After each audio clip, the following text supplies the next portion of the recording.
여러분, 때때로 우리가 착각하고 있는 것이 옳은 말은 해도 되는 줄로 생각합니다. 옳은 말은 해도 되는 줄로. 여러분, 어떤 아이가 학교 선생님하고 엄마하고 공통점이 뭐냐? 옳은 말을 기분 나쁘게 하는 것이라고 말한 적이 있는데, 여러분, 기분 나쁘게 할 바에야 옳은 말 안 하는 게 낫다는 거예요. 옳은 말이라고 다 좋은 결과를 가져오는 게 아닙니다. 옳은 말도 하나님이 하지 못하게 하실 때가 있습니다. 제가 참 존경하는 김동호 목사님께서 설교 중에 이런 말씀을 하신 것이 기억이 납니다. 흔히 목에 칼이 들어와도 할 말을 한다, 이런 주장하는 분들이 계시죠. 그런 사람들을 가끔 만나게 된다.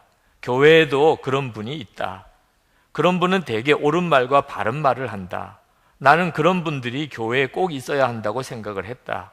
그런데 막상 지나고 보니까 그게 아니었다. 그렇게 정의롭고 옳은 말을 하시는 분들이 이상하게도 교회를 더 힘들게 만들었다. 분열이 생기고 다툼이 생겼다. 참 이상한 일이었다. 옳은 말을 하는데 왜 교회가 어려워질까? 나는 그 이유를 고린도전서 13장에서 찾았다.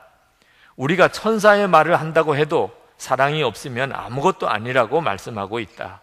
상대방을 사랑하는 마음이 없다면 아무리 옳은 말을 해도 그냥 소용이 없는 것이 아니라 전혀 소용이 없다는 것이다.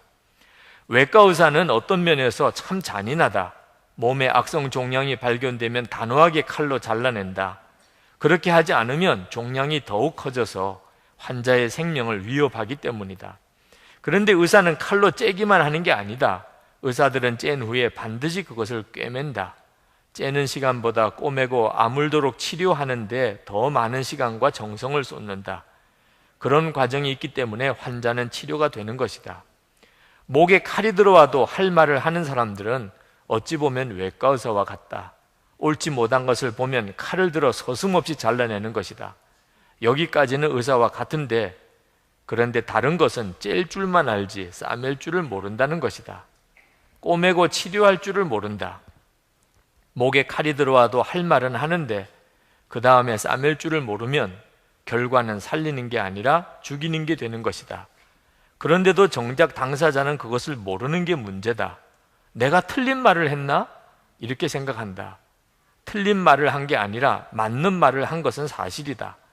그러나 아무리 맞는 말을 해도 싸매주지 않으면 사람이 죽게 되는 것이다. 여러분,